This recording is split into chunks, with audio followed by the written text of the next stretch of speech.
Hi, I'm Jeanette Roche. This is Forum Daily West, and here are some of the top stories we've been following. President Trump announces 30-day pause on the tariffs that were to begin today. Plus, despite the reprieve, two distinct tariff threats remain on the horizon. Political columnist Brian Lilley explains. And Hamas officials begin talks over the second phase of the ceasefire deal with Israel. Thanks so much for joining us. Swedish police say at least 10 people have been killed in a shooting at an adult education center west of Stockholm. Police say the crime scene is so extensive that investigators haven't been able to confirm a final death toll or determine a conclusive number of wounded. But authorities say the suspected gunman is among those killed and that he acted alone. Identities have not been released. Hamas officials have begun talks with international mediators over the second phase of the ceasefire deal with Israel. The next phase is expected to include further hostage releases and Israel's withdrawal from the Gaza Strip. Israel has said it won't agree to a complete withdrawal until Hamas's military and political capabilities are eliminated, while the terrorist group says it won't hand over the last hostages until all Israeli troops are removed from the territory. Hamas is also claiming that Israel hasn't abided by some of the terms of the first phase, saying Israel's government has delayed and obstructed the flow of aid. The continental trade war that economists warned would raise prices is now on hold. Damaging tariffs on Canadian and Mexican goods were to take effect today until U.S. President Donald Trump announced a 30-day pause. Meantime, federal opposition parties are also calling for Parliament's return within the next month to act on Trump's tariff threat. Prime Minister Justin Trudeau presented Trump with the federal government's $1.3 billion plan to secure the border and tackle drug trafficking on Monday. Robert Gillies with the Associated Press explains. And they made progress on negotiating a deal where Canada would do more at the U.S.-Canadian border to prevent drugs from going into the United States, even though drugs don't really go from Canada to the United States, certainly in compared to what happens at the Mexican border with fentanyl. Canadians are furious. They're upset. They are not buying American goods all of a sudden. They're looking to see on the label where things are made. They're booing the American national anthem at sporting events in Canada, NHL games, NBA games. Canadians feel like the relationship with the United States is now broken, that after centuries of close ties and family ties, they feel betrayed. I think Canada will certainly have to deal with this tariff threat for some time. It's only been averted for at least 30 days. Trudeau took to Facebook today saying that Canada is deploying thousands more frontline personnel to the border, launching a precursor chemical detection unit, and building a new drug profiling center to combat the fentanyl trade. He says, quote, "This drug trade is a global deadly issue, and Canada is tackling it head on," end quote. Meanwhile, Trudeau has prorogued Parliament and it's not scheduled to sit again until March 24th. The pause of Parliament is meant to allow the federal Liberal Party to choose its next leader on March the 9th. And according to Toronto Sun columnist and BCN contributor Brian Lilley, Howard Lutnick, President Trump's pick for U.S. Commerce Secretary, has warned that there are another batch of tariffs coming that will be sectoral. You know, that's one that probably oil will not be part of, energy will not be part of, but maybe Canadian beef is going to be on the list, maybe auto parts. These are things that, other things that we trade on a large scale with the Americans, and they might just say, yeah, we don't want that. Or, I mean, the big concern if you're a beef rancher in Alberta or pork producer in Quebec is country of origin labeling, which is a non-tariff barrier. So there's a lot of uncertainty going forward. Quebec Premier François Legault welcomed the news that Canada would not be hit with the United States tariff for another month, but he adds that the uncertainty continues to hang over the economy regardless, and Quebec companies are feeling the impact of those potential 25% tariffs. We need to have diversification of markets. So it includes working better with other provinces, but also with Europe, with other countries than U.S. We have 71% of our exportation going to U.S. It's a lot too much. And we have also to increase our productivity.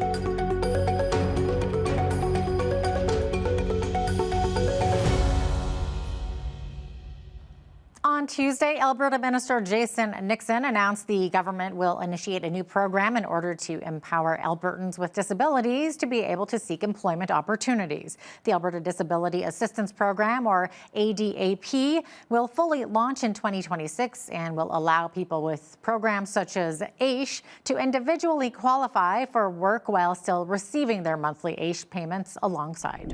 Many Albertans on AISH want to work, but are afraid of losing the benefits they need or getting lack of access to the resources that they need to get back into the workforce. We know that persons with disabilities face higher daily costs related to their health, and that the fear of losing health benefits discourages them from seeking employment and creates a barrier for greater independence. That's why I'm incredibly excited to announce that by July 2026, we will be launching a full new benefit program for people with disabilities in our province. The new Alberta Disability Assistance Program, or ADAP, has been thoughtfully designed based on input from Albertans with disabilities to address a gap in support for individuals with disabilities who are able to work and want to enjoy the benefits that come with employment. Now, off the heels of Nixon's announcement, the Alberta Union of Provincial Employees braved the freezing weather to hold an information picket here in Lethbridge today. Union members protested outside the provincial building for what they say are government cuts to disability services and indefinite wait times for critical services to families with disabled children. Several advocacy groups had their funding cut, as well as jobs. Temporary jobs have been cut within the government of Alberta, while the wait list of families with children with disabilities is tops over 12,000. We have spoken to Alberta citizens, and there are Albertans who have been waiting for over 5 years to have their child's needs assessed. And this just won't do. The response to this is, hey, let's end temporary contract workers. And we know that's not going to make a dent in this. We also find that our permanent workers are having their caseloads go sky high. So something's got to give. And we're asking Minister Nixon to rethink this decision and to instead put more funding into disability services and get more boots on the ground, more jobs. The vice president of the AUPE Local 006 did welcome Nixon's ADAP announcement, saying that it's good to see more funding for Albertans with disabilities in some way. Former Lethbridge Mayor Chris Spearman has been a known outspoken activist against the Grassy Mountain coal mining project. Spearman announced his formal launch of his petition to the Alberta government that has now accumulated over 3,300 signatures in 2 weeks, surpassing his goal of 2,000 signatures. Well, the project has been divisive across southern Alberta, with Crow's Nest Pass residents voting to support the project, while residents east of the mountains share concerns that it would contaminate water sources, including the Oldman River. The Alberta Energy Regulator is due for a decision to vote in favor or against the project spearheaded by Northback Holdings. Lethbridge police have arrested 5 people for identity fraud and forging documents.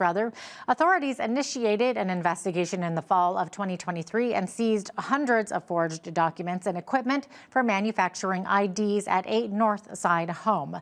Many of the IDs belonged to identity theft victims from various provinces. The investigation determined the arrested subjects fraudulently opened bank accounts, credit cards, and loans using the victims' names at various banks throughout the province.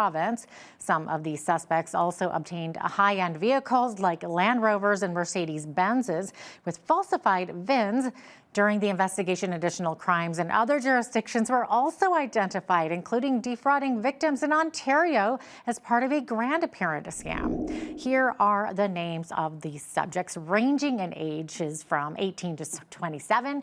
They all face charges and remain before the court at various stages of their proceedings. Lethbridge police say they are anticipating a great turnout for this weekend's annual Polar Plunge in support of the Special Olympics. The event will take place Saturday morning at Henderson Lake Park, where at least 80 people have registered to participate, according to Constable Braylon Higgin. This will be the 14th year that LPS has hosted the event in partnership with Law Enforcement Torch Run. So this is our provincial-wide campaign, is one of our biggest events that we host every year. So here in Lethbridge, we're hoping to raise $20,000 is our goal, and especially for this time of year. So this year we have a lot of events going on. We have the World Games, which will be in Italy. We have a figure skater from Coaldale heading there, and we will be having the Summer Games in Grand Prairie for the provincial games this year. So we'll have a lot of athletes going up there. So it's a great year to donate to this special cause.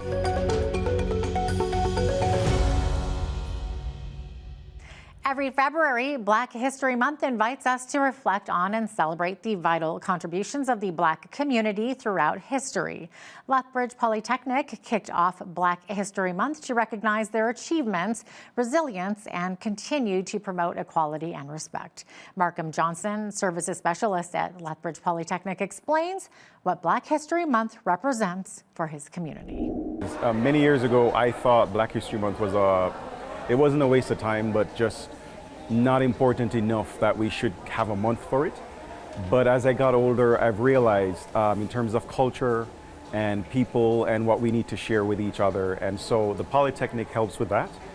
This very event today and this month speaks to that. And so I am very grateful to the Polytechnic that they speak to not just the people here at the Polytechnic as staff and as students, but also the community as well. The importance for me is that we get to teach each other. So it is very, very important to remember to keep it alive, to keep Black history alive. I said in a speech earlier that it's not just Black History Month, but it should be a Black History movement, because it can't just stop for the month of February, right? We have to continue that. And I feel proud to be a Black student. I never thought of my color being a Black back home. I think the first time I recognized I was Black was the day I landed in Canada. That was my first international travel. So while at the airport, I was like, wow, I am Black, Well, today, the world recognized Cancer Day. In southern Alberta, researchers at the University of Lethbridge are exploring the potential of local plants to fight cancer. And the innovation has captured the attention of many for its promising possibilities. Heidi Echevarria has the story. And the important part of what we're doing is we're trying to find new chemicals, new natural products that can become medicines, but we're also trying to train young adults to lead this work into the next generation, in fact. We need to find better ways, safer ways to help people who suffer from it. While many have experienced positive results with conventional treatments, some have lost faith in them. Meanwhile, research into natural alternatives that can stop the growth of cancer cells is advancing rapidly. Amidst these debates about the effectiveness of treatments, there is a good news. With the seal of Lethbridge, Southern Alberta is proud of the advances made in studies that explore the potential of the plants that grow in its prairies. A team of researchers, led by Dr. Roy Goldstein, biology professor and cancer researcher at the University of Lethbridge, shared their important discoveries in the fight against cancer. We've just recently learned that the area where Lethbridge is found, southern Alberta, that runs across Canada, the plants here are in fact special. And there's a few areas like that in the world, but not so many. It's so important for us and for the university to do this work here. We're the ones who know these plants best. Unfortunately, I know too many people, either the person directly or the families, have suffered from cancer. It's true, it remains, there are some terrible diseases out there, and cancer remains one of the big ones. And the natural products that come from plants historically, some of the best anti-cancer medicines actually come from plants. So there's one that's from Canada, it's called Taxol. Some people may be familiar with it. And what we're doing is we're sort of following that path, which was done elsewhere in the world. And now we realize that the plants from this area may contribute to that. People are suffering. We need to come up with answers from any source. We've investigated nearly 200 from this area. We find that many of them are interesting, And approximately 6 of them we've really focused on quite hard. That's where we direct almost all of our attention. Whenever we bring a plant into the lab, we do what's called an unbiased assay, where we make a plant extract and then we test it on the cancer cells. And any effect that we see tells us what the plant might do. So that could be a range of activities from antioxidant, anti-aging, antimitotic, or anti-cancer. And we really let the plant tell us what it can offer us in terms of human health. When we go out, we need to collect our plants, meaning that we need to find the plants and we need to be able to harvest them sustainably. So we need to find large enough quantities that we're not disturbing natural environments and ecosystems. And then we need to also make sure we're collecting plants during their flowering or growing period. We really do the fundamental research that can build towards larger projects in drug discovery.